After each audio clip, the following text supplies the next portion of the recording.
Great ಸೇನ್ಸ್ arts India ಸರಣಿಯ ಈ 15ನೇ ಸಂಚಿಕೆಯಲ್ಲಿ ಅರುತ ಪ್ರಕಾಶ ವಲ್ಲಲಾರ್ ಎಂದು ಕರೆಯಲ್ಪಡುವ ರಾಮಲಿಂಗ ವಲ್ಲಲಾರ್ ಅವರ ಪವಿತ್ರ ಕಥೆಯನ್ನು ನಾವು ನೆನಪಿಸಿಕೊಳ್ಳುತ್ತೇವೆ.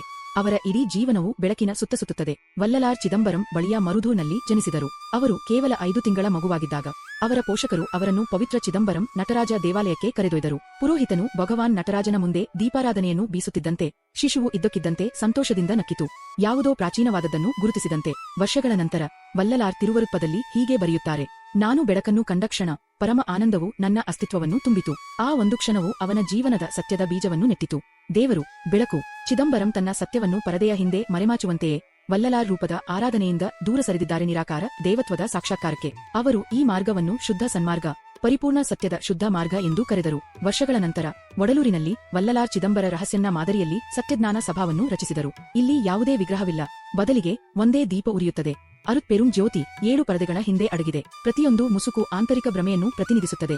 ಅಜ್ಞಾನ, ಅಹಂಕಾರ, ಬಯಕೆ, ಬಾಂಧವ್ಯ, ಬೌದ್ಧಿಕ ಹೆಮ್ಮೆ, ಸೂಕ್ಷ್ಮ ಪ್ರತ್ಯೇಕತೆ ಮತ್ತು ಅಂತಿಮವಾಗಿ ದ್ವಂದ್ವ. ಪರದೆಗಳನ್ನು ಒಂದೊಂದಾಗಿ ಹಿಂದಕ್ಕೆ ಎಳೆಯುತ್ತಿದ್ದಂತೆ ಅನ್ವೇಷಕನು ಕೇವಲ ಭಗವಂತನನ್ನು ನೋಡುವುದಿಲ್ಲ, ಅವನು ತನ್ನನ್ನು ಬೆಳಕಿನಲ್ಲಿ ಸ್ನಾನ ಮಾಡುವುದನ್ನು ನೋಡುತ್ತಾನೆ. ವಲ್ಲಲಾರ್ ಅವರ ಸಂದೇಶವು ಆಮೂಲಾಗ್ರ ಮತ್ತು ಸರಳವಾಗಿತ್ತು. ದೇವರು ಬೇರೆಲ್ಲೂ ಇಲ್ಲ, ಆ ಬೆಳಕು ನಿಮ್ಮೊಳಗೆ ಹೊಳೆಯುತ್ತದೆ. ವಲ್ಲಲಾರ್ ಎಂದಿಗೂ ಪವಾಡಗಳನ್ನು ಹುಡುಕಲಿಲ್ಲ, ಆದರೂ ಪವಾಡಗಳು ದೈವಿಕ ಕರುಣೆಯ ಅಭಿವ್ಯಕ್ತಿಗಳಾಗಿ ಅವನನ್ನು ಹಿಂಬಾಲಿಸಿದವು. ಅವನ ದೇಹವು ಯಾವುದೇ ನೆರಳು ಬೀರಲಿಲ್ಲ ಎಂದು ಶಿಷ್ಯರು ಹೇಳಿದರು. ಇದು ಬೆಳಕಿನ ದೇಹವಾಗಿ ರೂಪಾಂತರಗೊಳ್ಳುವ ಸಂಕೇತವಾಗಿದೆ. ಬುಧ ಅವನ ಅಂಗೈಯಲ್ಲಿ ಮಣಿಯಾಗಿ ಗಟ್ಟಿಯಾಯಿತು. ಬೆಂಕಿಯು ಅವನ ಸನ್ನೆಯನ್ನು ಪಾಲಿಸಿತು. ಅವನ ಆಜ್ಞೆಯಂತೆ ಮಳೆ ಬಿತ್ತು. ಅವನನ್ನು ಒದ್ದೆ ಮಾಡದೆ. ಅವನ ಛಾಯಾಚಿತ್ರ ತೆಗೆಯುವ ಪ್ರಯತ್ನಗಳು ವಿಫಲವಾದವು. ಅವನ ಬಿಳಿ ಬಟ್ಟೆಗಳು ಮಾತ್ರ ಕಾಣಿಸಿಕೊಂಡವು. ಬೆಳಕು ನೇರವಾಗಿ ಅವನ ರೂಪದ ಮೂಲಕ ಹಾದುಹೋಯಿತು. ಅವರು ಏಕಕಾಲದಲ್ಲಿ ಅನೇಕ ಸ್ಥಳಗಳಲ್ಲಿ ಕಾಣಿಸಿಕೊಂಡರು. ಅನಾರೋಗ್ಯ ಒಂದು ನೋಟದಿಂದ ಮಾಯವಾಯಿತು. ಸರ್ಪಗಳು ಸಹ ಯಾವುದೇ ಹಾನಿಯಿಲ್ಲದೆ ತಲೆಬಾಗುತ್ತಿದ್ದವು. ಆದರೆ ವಲ್ಲಲಾರ್ ಸ್ಪಷ್ಟವಾಗಿ ಹೇಳಿದರು, ಇವು ಸಾಧನೆಗಳಲ್ಲ, ಅವು ಗ್ರೇಸ್ನ ಆಟ. 1867ರಲ್ಲಿ ವಲ್ಲಲಾರ್ ಒಡಲೂರಿನ ಸತ್ಯಧರ್ಮ ಸಲೈನಲ್ಲಿ ವಿನಮ್ರ ಒಲೆಯನ್ನು ಬೆಳಗಿಸಿದರು. ಹಸಿದವರಿಗೆ ಉಚಿತ ಅಡುಗೆಮನೆ. ಅವನು ಘೋಷಿಸಿದನು, ಈ ಬೆಂಕಿ ಎಂದಿಗೂ ಆರುವುದಿಲ್ಲ.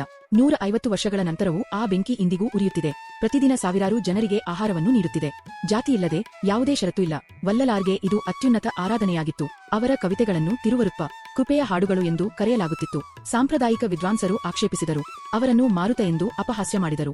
ನಂತರ ನ್ಯಾಯಾಲಯದ ಮೊಕದ್ದಮೆ ನಡೆಯಿತು. ವಲ್ಲಲಾರ್ ನ್ಯಾಯಾಲಯದ ಕೋಣೆಯನ್ನು ಪ್ರವೇಶಿಸಿದಾಗ ನ್ಯಾಯಾಧೀಶರು, ವಕೀಲರು ಮತ್ತು ವಿರೋಧಿಗಳು ಸಹಜವಾಗಿ ಎದ್ದು ನಿಂತರು. ಅವರ ಉಪಸ್ಥಿತಿಯಿಂದ ಪ್ರಭಾವಿತರಾದರು ಎಂದು ಹೇಳಲಾಗುತ್ತದೆ. ಪ್ರಕರಣ ಕುಸಿಯಿತು. ಸತ್ಯವೂ ವಾದಿಸುವುದಿಲ್ಲ.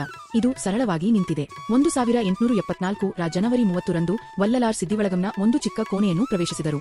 ಅದನ್ನು ಒಳಗಿನಿಂದ ಬೀಗ ಹಾಕಿದೆ. ತಿಂಗಳುಗಳ ಬಳಿಕ ಅಧಿಕಾರಿಗಳು ಅದನ್ನು ಬಲವಂತವಾಗಿ ತೆರೆಯಿದಾಗ ಆ ಕೋಣೆಯು ಖಾಲಿಯಾಗಿತ್ತು. ದೇಹವಿಲ್ಲ, ಯಾವುದೇ ಕುರುಹು ಇಲ್ಲ. ವಲ್ಲಲಾರ್ ಸತ್ತಿರಲಿಲ್ಲ. ಅವನು ವಿಶಾಲವಾದ ಅನುಗ್ರಹ ಬೆಳಕಿನಲ್ಲಿ ವಿಲೀನಗೊಂಡಿದ್ದನು. ಅವನು ಬದುಕಿದಂತೆಯೇ. ಅರುತ್ ಪೆರುಂ ಜ್ಯೋತಿ ತಾನಿ ಪೆರುಂ ಕರುಣೆ.